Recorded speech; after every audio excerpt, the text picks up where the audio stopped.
Awalnya aku menikah hanya menginginkan uang, tetapi setelah dia melakukan itu kepadaku, aku sadar betapa beruntungnya aku memiliki pria seperti ini di hidupku.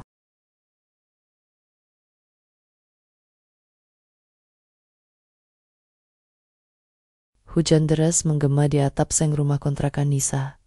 Di dalam kamar sempit yang lembab, cahaya lampu temaram menyorot wajahnya yang pucat. Ia duduk di lantai, memeluk lutut, menatap layar ponsel dengan napas tertahan. Pesan dari rumah sakit menyatakan bahwa kondisi adiknya, Rian, semakin memburuk. Dokter membutuhkan biaya segera untuk operasi jantung 70,50 juta rupiah. Angka yang terasa seperti gunung tak terjangkau. Nisa mengusap air mata. Ia sudah menjual perhiasan ibunya, meminjam dari tetangga, bahkan bekerja lembur sebagai pembantu rumah tangga hingga pukul 10 malam. Tapi semua itu tidak cukup. Rian, bocah 14 tahun yang cerdas dan penuh semangat, kini terbaring lemah di ruang ICU. Nisa merasa dunia semakin sempit. Keesokan harinya, saat ia pulang dari kerja, seorang wanita paruh baya dengan gaya berpakaian elegan menunggunya di depan rumah. "Nisa, aku Tante Rina, dari agen pernikahan internasional," katanya ramah, namun matanya tajam, seolah sudah tahu segalanya.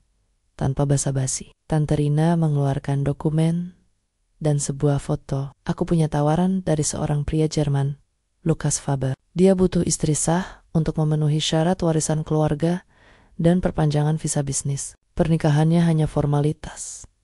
Kamu tidak harus mencintainya, cukup tinggal bersamanya selama 2 tahun. Lalu kalian bisa bercerai secara damai." Nisa terkejut. "Maksud tante, pernikahan kontrak?" "Iya, tapi maharnya besar.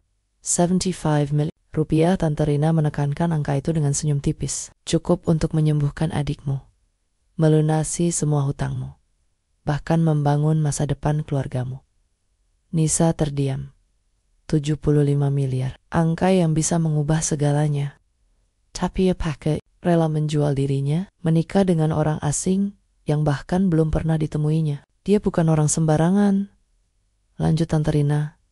"Kaya, berpendidikan, tidak suka ribut. Kamu akan tinggal di rumah mewah di Berlin, punya kebebasan, dan uangmu aman. Ini bukan perbudakan, Nisa.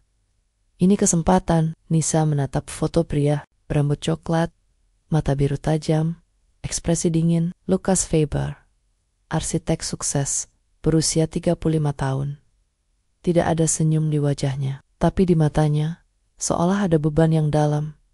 "Kenapa dia tidak cari wanita Jerman saja?" tanya Nisa ragu. "Karena keluarganya menuntut dia menikah. Tapi dia belum siap secara emosional. Dan kamu butuh uang. Dia butuh solusi. Ini saling menguntungkan."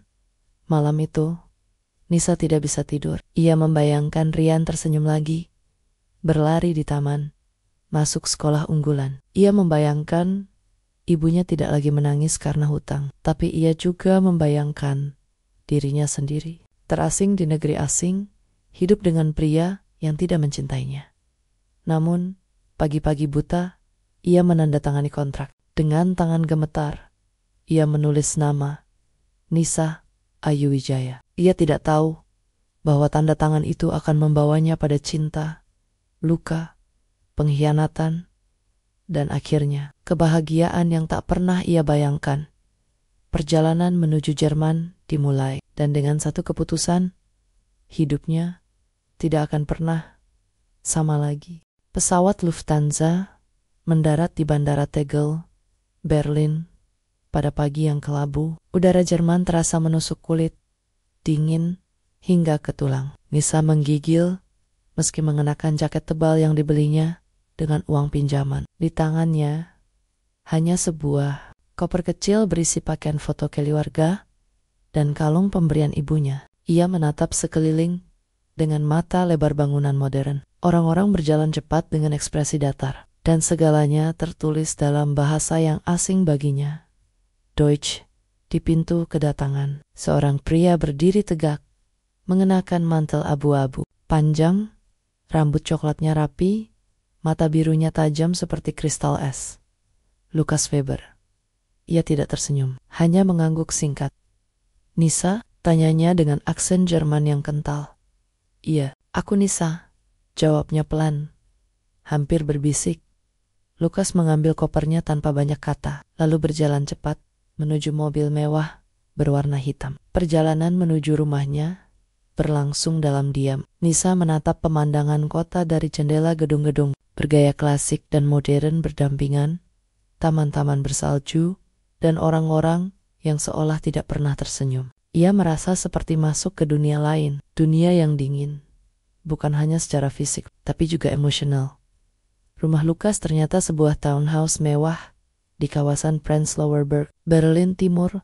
Arsitekturnya modern minimalis, dinding beton ekspos, kaca besar, interior serba putih, dan abu-abu. Indah, tapi terasa hampa, seperti tidak pernah dihuni oleh manusia. Ini kamarmu, kata Lukas, menunjuk sebuah kamar di lantai 2. Kamarku di sebelah, kita akan tinggal bersama.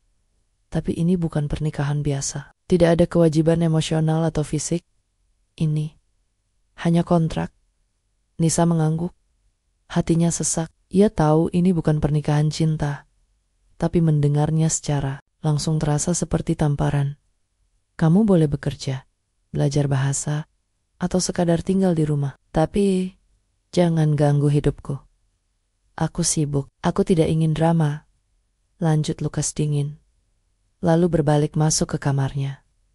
Malam pertamanya di Berlin. Nisa menangis pelan di bawah selimut. Ia merindukan nasi hangat, suara pasar, tawa adiknya. Ia merasa seperti penipu menikah demi uang, meninggalkan tanah air, dan kini terjebak dalam rumah yang terasa seperti penjara emas. Namun, keesokan harinya, ia bertekad untuk tidak menyerah. Ia mulai belajar bahasa Jerman dari aplikasi di ponsel. Ia membersihkan rumah, memasak rendang sederhana, dan menyalakan lilin aromaterapi untuk menghangatkan suasana. Ia tahu Lukas tidak memintanya, tapi ia ingin membuktikan bahwa ia bukan hanya pembeli kontrak. Suatu malam, saat hujan deras, Nisa terbangun oleh suara teriakan dari kamar Lukas. Ia mengintip pintu sedikit terbuka. Lukas duduk di tepi tempat tidur. Wajahnya basah oleh air mata.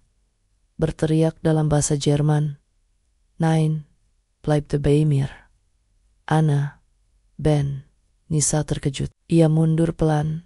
Hatinya berdetak kencang. Siapa Anna? Siapa Ben?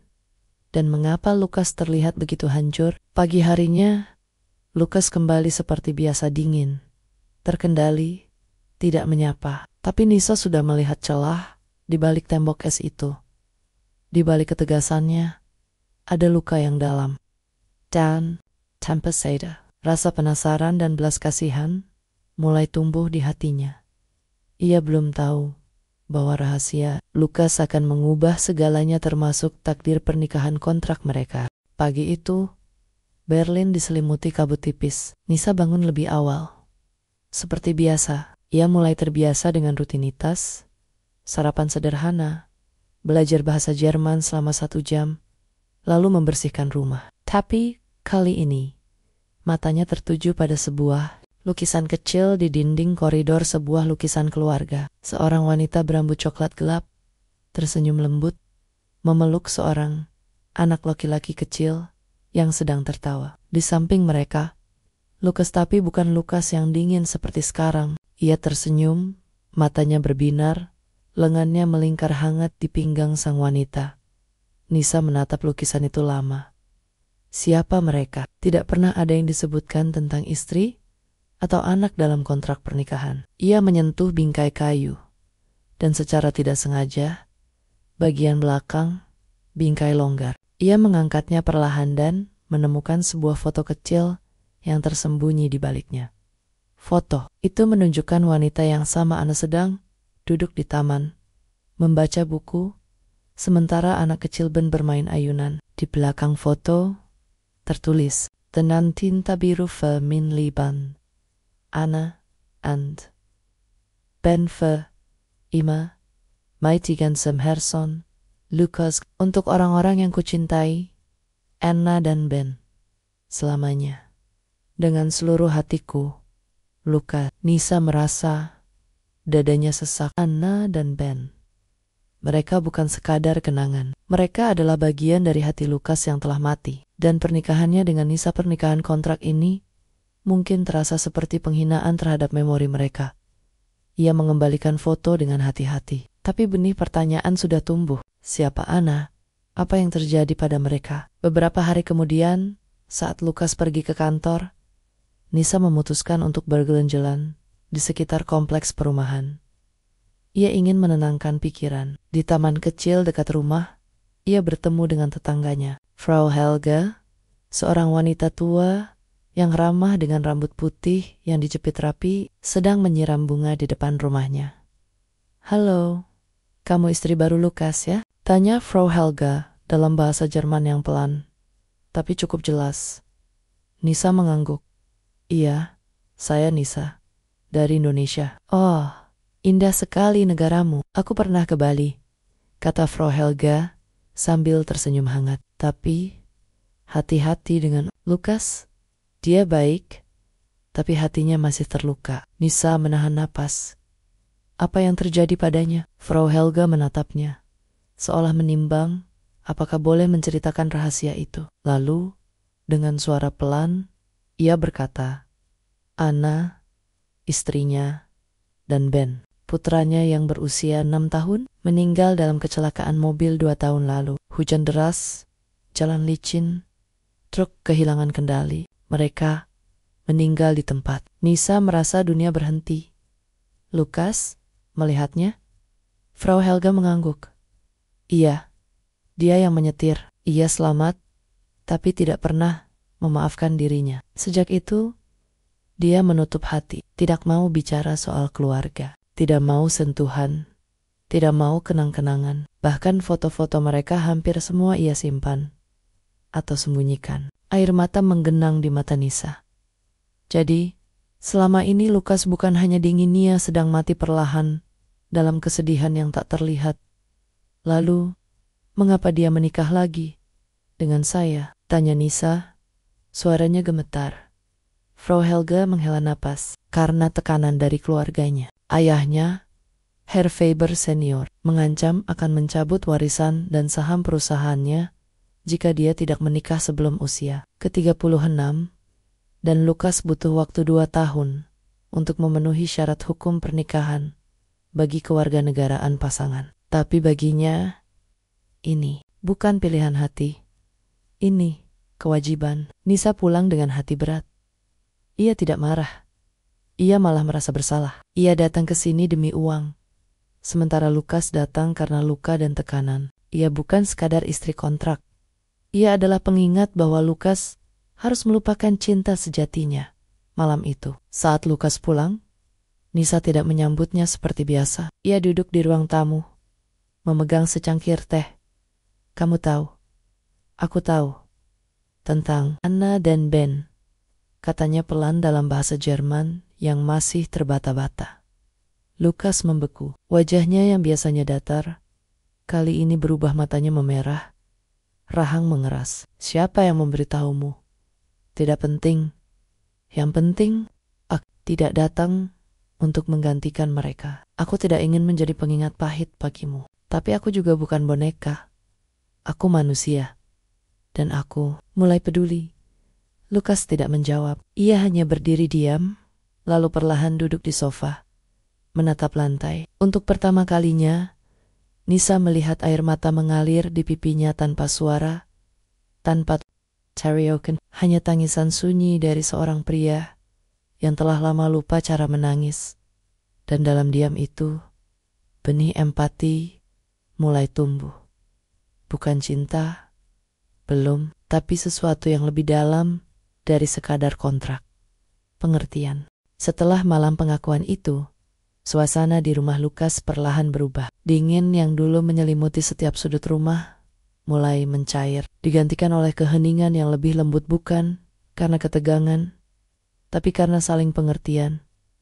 Lukas tidak banyak bicara, tapi ia mulai menyapa Nisa di pagi hari, Ia bahkan meninggalkan secangkir kopi yang sudah disiapkan di meja dapur. Sebelum pergi ke kantor, Nisa merasakan perubahan itu. Ia tidak memaksakan diri, tapi ia mulai menunjukkan kehadirannya dengan cara yang tulus. Ia memasak makanan Indonesia setiap akhir pekan, rendang, sambal goreng, atau nasi adak, dan meninggalkan piring kecil di meja kerja Lukas. Dengan catatan, kecil, coba ini, mungkin bisa menghangatkan hatimu. Suatu malam, Lukas duduk di meja makan, memakan nasi campur buatan Nisa. Ia mencoba rendang dengan ragu, lalu terdiam. Ini enak, katanya pelan. Panas, tapi hangat. Seperti yang Ana dulu masak. Nisa tersenyum tipis. Kalau kamu mau, aku bisa ajarkan, biar kamu tidak lupa rasanya. Lukas menatapnya lama. Kamu tidak takut padaku? Takut? Tidak, tapi aku sedih melihat orang yang terluka berpura-pura kuat. Lukas tertawa kecil, tawa pertama yang Nisa dengar sejak tiba di Berlin. Kamu terlalu jujur, karena aku tidak punya alasan untuk berbohong. Aku di sini bukan untuk mengambil alih hidupmu. Aku di sini, entahlah, mungkin untuk belajar arti pengorbanan. Malam itu, mereka berbincang hingga larut. Lukas menceritakan sedikit tentang Ana, guru musik yang penuh semangat, suka bernyanyi di dapur, dan band yang lucu, selalu membawa boneka beruang kemana-mana. Ia bercerita dengan suara pelan, kadang terhenti oleh isak yang ditahan. Nisa mendengarkan tanpa menghakimi. Namun, ketenangan itu tiba-tiba hancur saat ponsel Nisa berdering tengah malam. Ibu Ryan menangis di ujung telepon. Nisa, Rian kritis. Jantungnya berhenti sebentar di rumah sakit. Dokter bilang dia butuh operasi segera, tapi biayanya naik. Sekarang hampir 1,2 miliar. Mereka mau menunda kalau tidak bayar sekarang. Nisa, ia menatap Lukas yang terbangun karena suara tangisnya. Ada apa? Tanya Lukas. Adikku. Dia sekarat. Aku butuh uang. Aku tahu kontraknya 2 tahun. Tapi tolong, beri aku uang muka. Aku tidak bisa kehilangan dia. Lukas menatapnya. Wajahnya campur aduk antara empati dan konflik batin. Aku tidak bisa. Kontraknya jelas. Uang akan diberikan setelah 2 tahun. Aku tidak bisa melanggar aturan. Aku bisa kehilangan saham, perusahaan, segalanya. Nisa meledak. Jadi uang itu lebih penting dari nyawa manusia? Aku datang ke sini bukan untuk kaya, aku datang untuk menyelamatkan adikku. Tapi kamu hanya lihat ini sebagai transaksi. Aku bukan barang yang bisa kamu bayar nanti. Ia mengemasi kopernya, matanya basah. Aku pulang. Aku lebih baik miskin, tapi punya hati. Lukas mencoba menahannya, tapi Nisa sudah membuka pintu.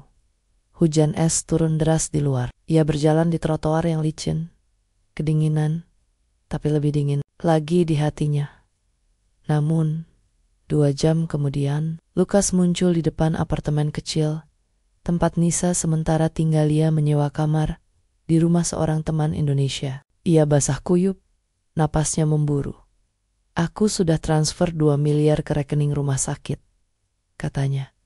Suaranya serak. Aku pinjam dari teman, bukan dari perusahaan. Ini bukan dari kontrak.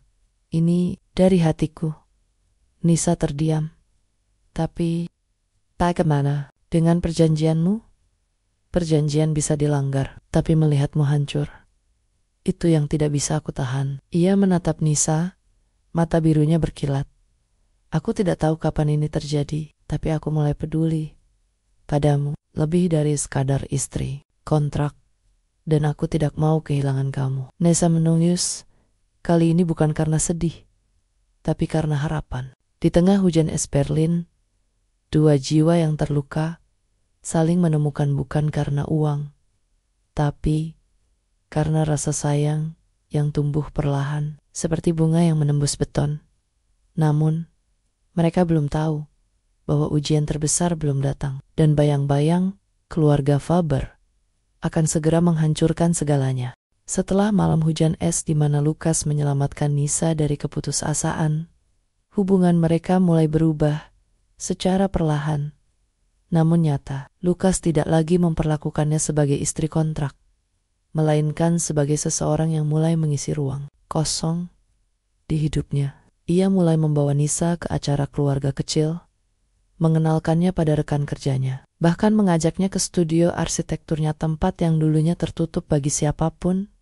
Nisa, di sisi lain, tidak tinggal diam. Ia ingin membuktikan bahwa ia bukan hanya wanita yang datang demi uang. Ia mendaftar kuliah paruh waktu di Universitas Teknik Berlin, Berlin, mengambil jurusan interior arsitektur, bidang yang dekat dengan pekerjaan Lukas.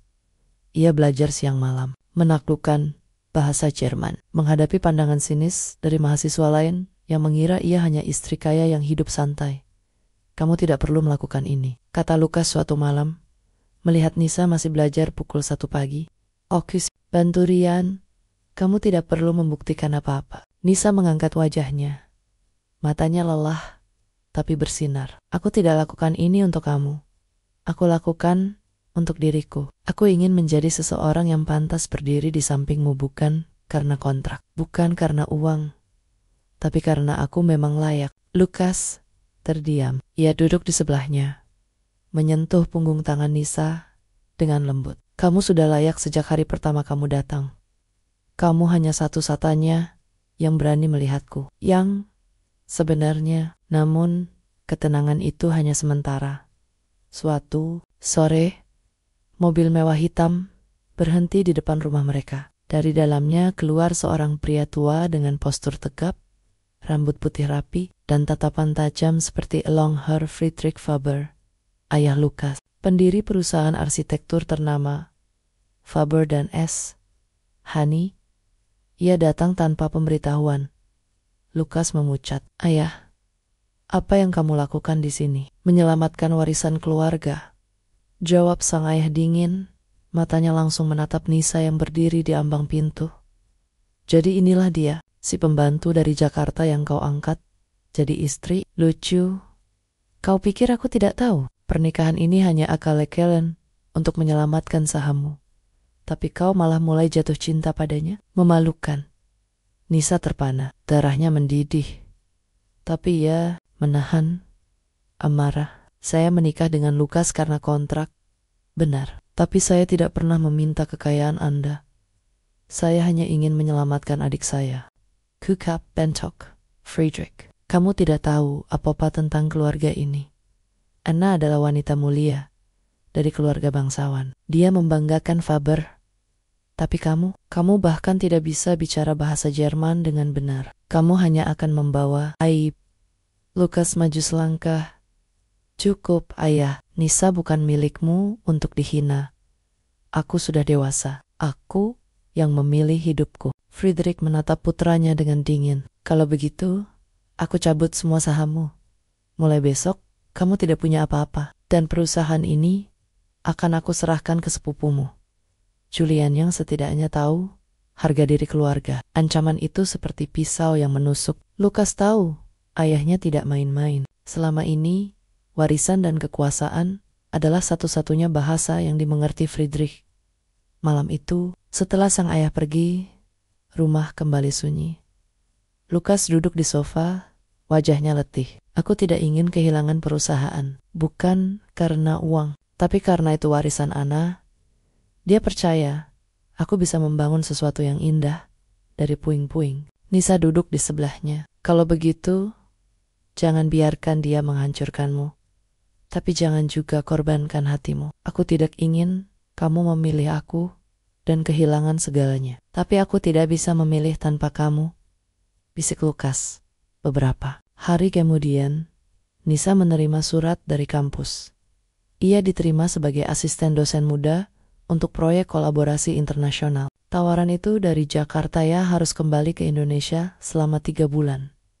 "Ini kesempatan bagus," kata Nisa, mencoba tersenyum. "Aku bisa pulang, lihat Rian, dan menunjukkan bahwa aku bukan hanya istri yang hidup dari suaminya."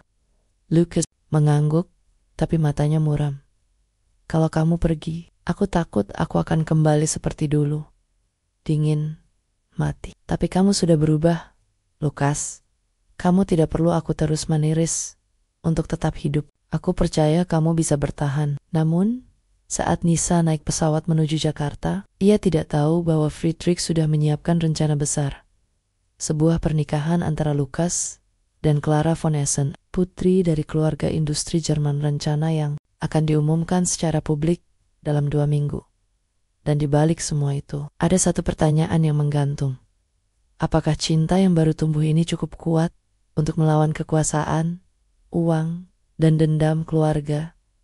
Belum ada jawaban. Yang ada hanyalah ketidakpastian dan rindu yang mulai membekas. Pesawat Nisa mendarat di Jakarta dengan gemuruh yang menenangkan. Ia menatap keluar jendela, hujan gerimis menyambutnya. Bau tanah basah dan kemelati khas kota membawa rasa rindu yang mendalam. 3 bulan di Indonesia bukan hanya soal pekerjaan, tapi juga penyembuhan.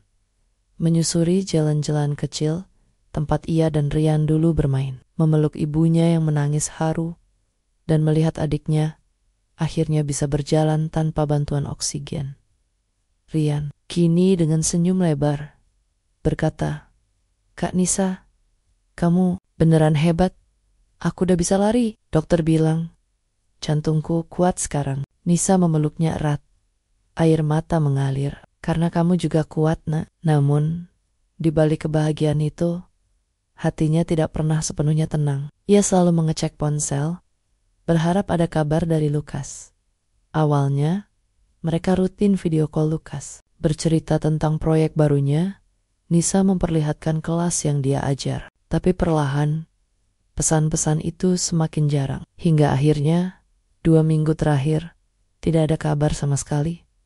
Hingga suatu malam, Rian menunjukkan sebuah artikel berita di ponselnya. Lukas Weber, Puris Weber, and Schnee resmi bertunangan dengan Clara von Essen, simbol baru kejayaan keluarga Jerman. Di layar, terpampang foto Lukas yang berdiri anggun di sebuah gala mewah, mengenakan setelan hitam. Tangan menggenggam tangan seorang wanita cantik, berambut pirang, dengan mahkota bunga di rambutnya.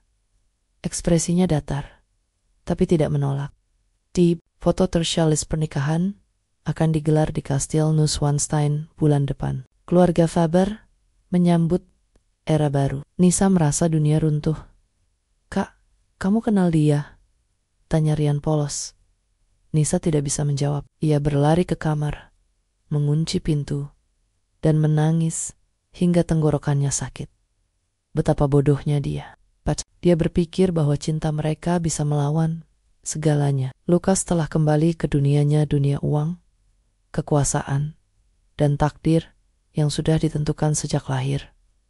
Dan Nisa hanya wanita kontrak yang sementara menghangatkan rumahnya.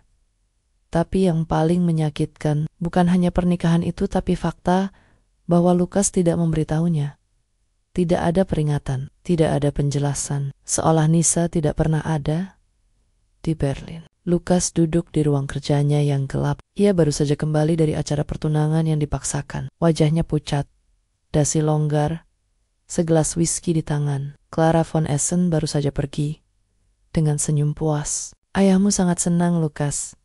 Kita akan sempurna di depan publik." Tapi Lukas tidak merasa apa-apa, hanya hampa. Ia membuka laci meja, mengeluarkan ponsel cadangan yang tidak diketahui siapapun. Di dalamnya ada ratusan draft pesan untuk Nisa. "Aku tidak mencintainya. Aku hanya terjebak. Aku ingin kau kembali. Aku mencintaimu, Nisa. Tapi ayahku mengancam akan menghancurkan segala yang kubangun jika aku menolak. Tapi tidak satu pun dikirim. Ia tahu, jika ia menghubungi Nisa Sekerong, ia hanya akan membuatnya lebih terluka. Ia ingin melindunginya dengan cara yang salah, dengan menjauh. Namun, keputusannya untuk diam justru menjadi senjata pamungkas bagi musuh tak terduga, Julian Weber, sepupunya yang ambisius dan iri. Pada posisi Lukas, Julian yang selama ini diam-diam membenci kelembutan Lukas pasca kematian. Ani melihat celah. Dengan bantuan seorang jurnalis dari Berliner Zeitung yang pernah ia selamatkan dari skandal, Julian bocorkan rahasia pernikahan kontrak Lukas dan Nisa dengan narasi yang dibengkokkan Artikel muncul di halaman utama. Pembantu Indonesia dibayar 75 miliar untuk palsukan. Pernikahan dengan pewaris Faber, skandal cinta, dan uang guncang Berlin. Dilengkapi foto Nisa saat masih bekerja sebagai pembantu di Jakarta. Foto kontrak pernikahan yang Julian Juri dari arsip hukum. Dan kutipan palsu dari sumber dekat keluarga yang mengatakan bahwa Nisa hanya ingin uang dan Lukas terperangkap dalam permainan cinta murahan. Media meledak. TV lokal membahasnya. Netizen marah. Sebagian membenci Nisa. Wanita culun, naik kasta dengan cara hina. Tapi sebagian lainnya malah membela. Dia hanya ingin menyelamatkan adiknya. Siapa yang tidak melakukan hal yang sama? Di Jakarta, Nisa dihujani. Hujatan, mantan, majikannya, bahkan memberi wawancara. Dia memang pintar, pura-pura rendah hati. Tapi saya tahu ambisinya sejak dulu. Nisa ingin menghilang. Ia mematikan ponsel, tidak keluar rumah selama 3 hari. Hingga akhirnya, Lukas muncul. Ya, Lukas datang. Ia mendarat di Jakarta tanpa pemberitahuan. Mantelnya basah oleh hujan. Wajahnya penuh penyesalan. Ia mengetuk pintu rumah kontrakan Nisa. Ketika Nisa membuka pintu, ia langsung berkata, "Aku tidak membocorkan itu. Aku tidak tahu. Aku datang begitu tahu aku baru tahu Julian yang melakukannya." Nisa menatapnya. Matanya beku. "Lalu kenapa kamu diam? Kenapa kamu biarkan dunia menghancurkanku? Kamu bertunangan dengan wanita lain, Lukas, dan kamu datang sekarang? Setelah aku dihina di depan umum, baru bilang kamu tidak tahu? Aku ingin melindungimu," teriak Lukas. "Aku pikir dengan menjauh, kamu akan aman. Aku pikir kamu bisa memulai hidup baru tanpa beban ini. Tapi kamu tidak berhak memutuskan masa depanku," balas Nisa. Suaranya gemetar. "Kamu menghilang, lalu tiba-tiba muncul dengan cinta palsumu. Aku bukan boneka yang bisa kamu mainkan lalu buang. Ini bukan cinta palsu," Lukas berlatet. "Aku mencintaimu, Nisa. Lebih dari Ana. Karena Ana adalah masa lalu. Tapi kamu adalah harapan. Kamu membuatku percaya hidup bisa indah lagi. Dan aku bodoh karena takut kehilangan semuanya, tapi ternyata yang benar-benar hilang adalah kamu."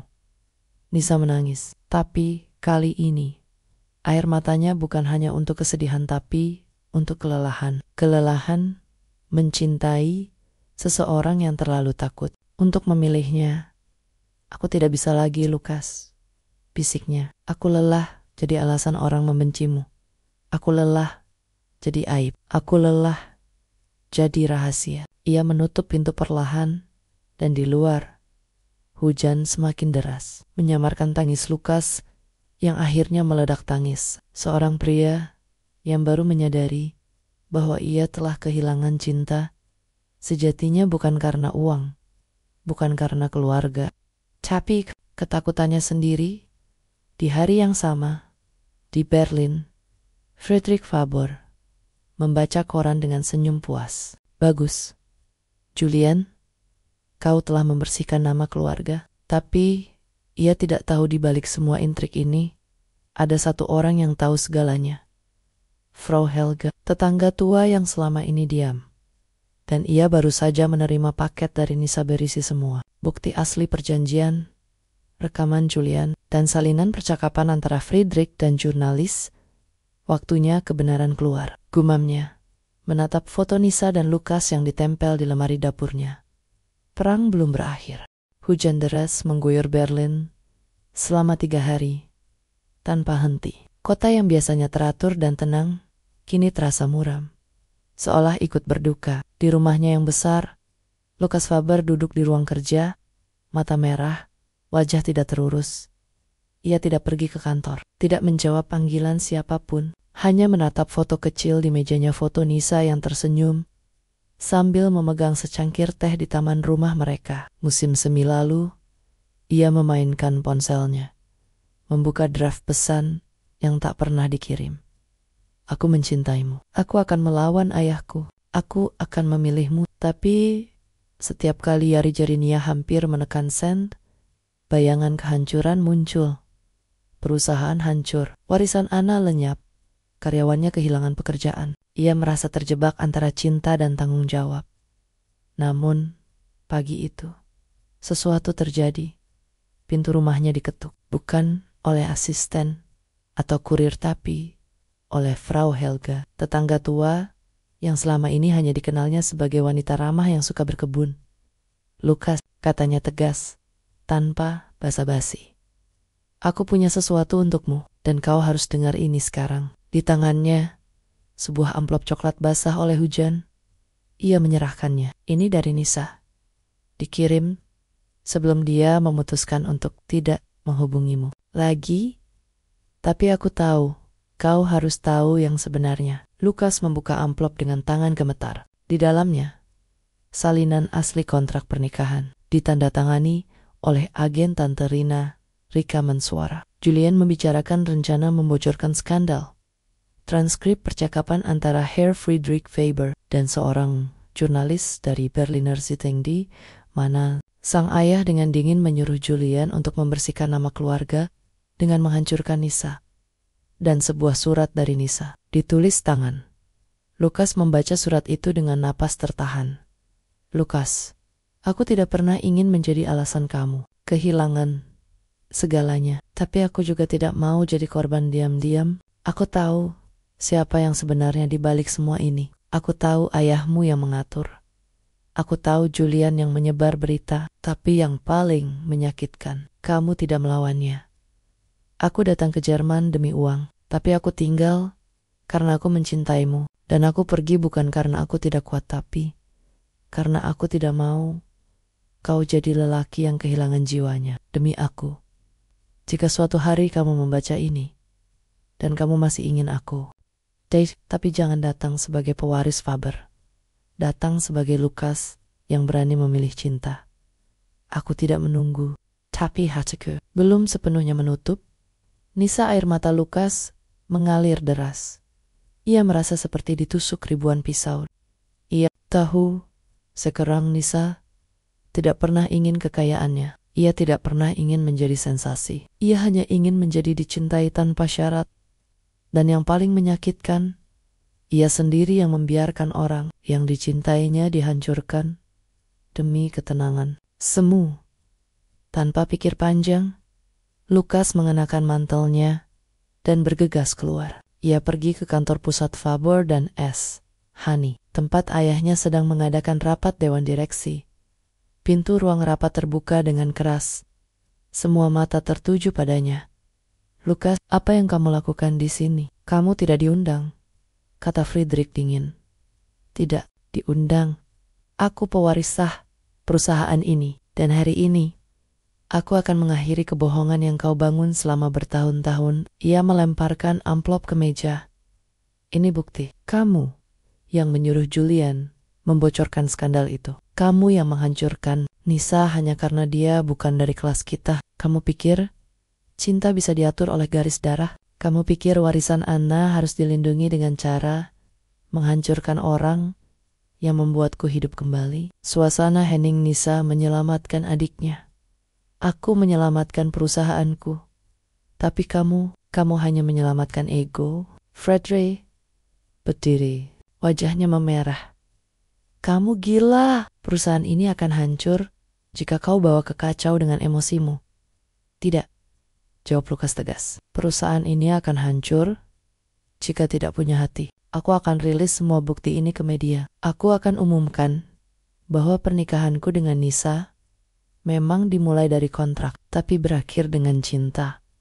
Dan aku bangga padanya. Lebih bangga daripada pada Clara von Essen yang kamu pilih hanya karena nama besarnya." Salah satu direktur angkat bicara. "Lukas, jika kamu benar-benar punya bukti dan kamu siap mengambil risiko reputasimu, kami akan mendukungmu. Kami tidak ingin perusahaan ini dikendalikan oleh intrik keluarga." Lukas menatap ayahnya. "Aku tidak ingin melawanmu, ayah. Tapi aku juga tidak ingin menjadi seperti kamu hidup dalam kemunafikan. Takut pada perasaan, takut pada cinta. Aku sudah kehilangan Anna karena kecelakaan. Aku tidak akan kehilangan Nisa karena ketakutan. Ayah berbalik, keluar dari ruangan. Beberapa jam kemudian, konferensi pers darurat digelar. Lukas tampil di depan kamera.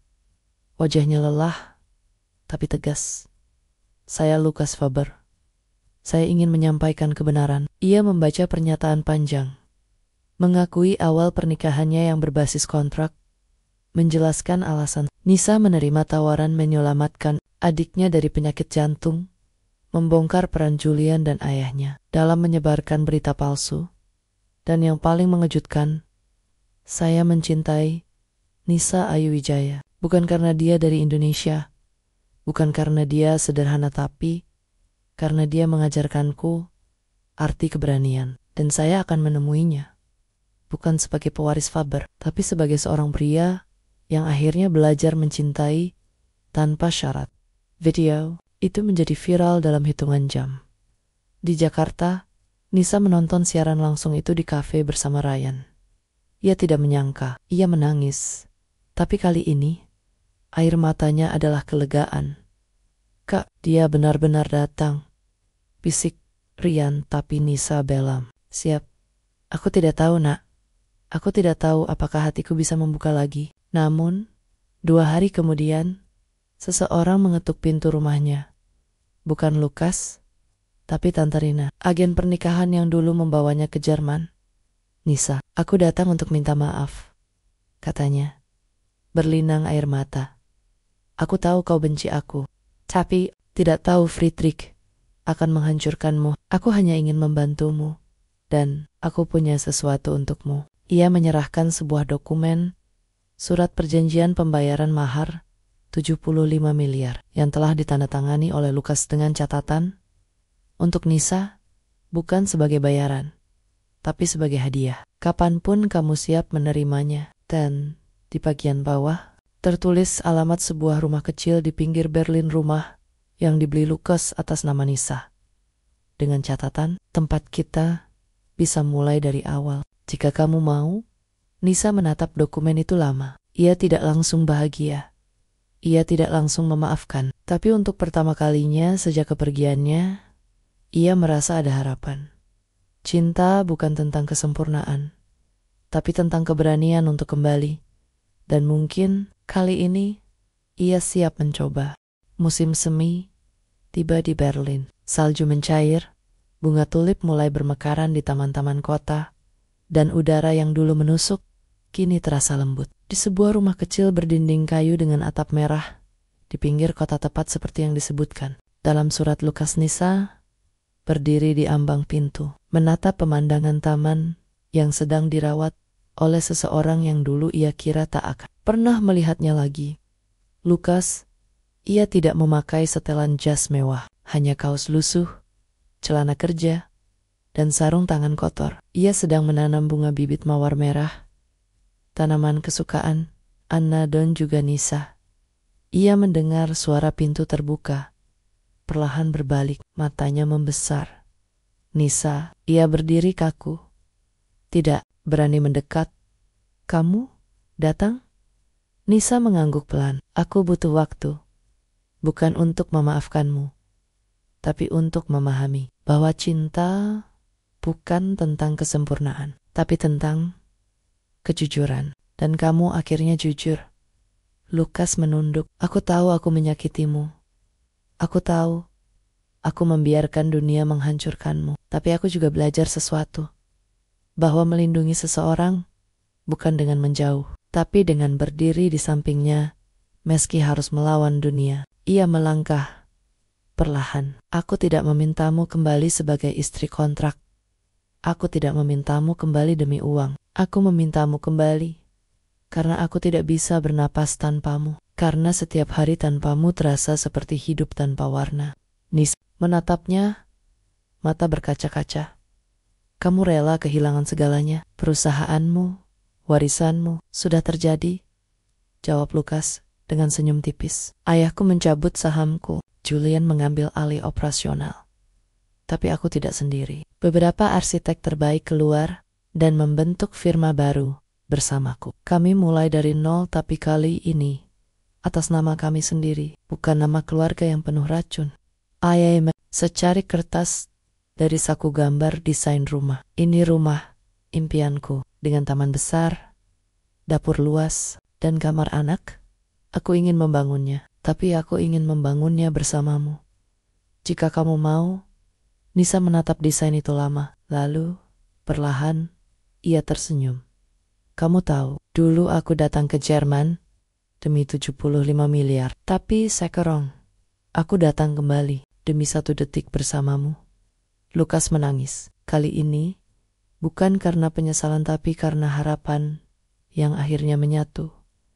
Beberapa bulan kemudian, upacara pernikahan kecil digelar di taman rumah mereka. Tidak ada sorotan kamera, tidak ada media. Hanya beberapa teman dekat, Rian yang kini sehat dan ceria, Ibu Nisa yang menangis haru, dan Frau Helga yang duduk di barisan depan dengan bunga di rambutnya.